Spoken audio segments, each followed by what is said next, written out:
AD 632 March 9 ശനിയാഴ്ച 1,00,000 പരം അനുയായികളെ സാക്ഷി നിർത്തി അറഫയിലെ ജബലുർ റഹ്മയിൽ വെച്ച് പ്രവാചകൻ ജനങ്ങളെ അഭിമുഖീകരിച്ചു.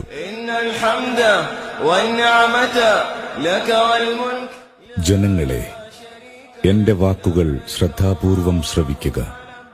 ഇനിയൊരിക്കൽ കൂടി ഇവിടെ വെച്ച് നിങ്ങളുമായി സന്ധിക്കാൻ സാധിക്കുമോ എന്ന് എനിക്കറിയില്ല. ജനങ്ങളെ, ഈ മാസവും ഈ ദിവസവും പവിത്രമായതുപോലെ നിങ്ങളുടെ രക്തവും ധനവും അന്ത്യനാൾ വരെ പവിത്രമാണ്. തീർച്ചയായും നിങ്ങൾ നിങ്ങളുടെ നാഥനുമായി കണ്ടുമുട്ടുക തന്നെ ചെയ്യും. അപ്പോൾ അവൻ നിങ്ങളോട് നിങ്ങളുടെ കർമ്മങ്ങളെപ്പറ്റി ചോദിക്കും. വല്ലവരുടെയും വശം വല്ല വിശ്വസിച്ചേൽപ്പിക്കപ്പെട്ട ബാധ്യതകളുണ്ടെങ്കിൽ അത് അതിന്റെ അവകാശം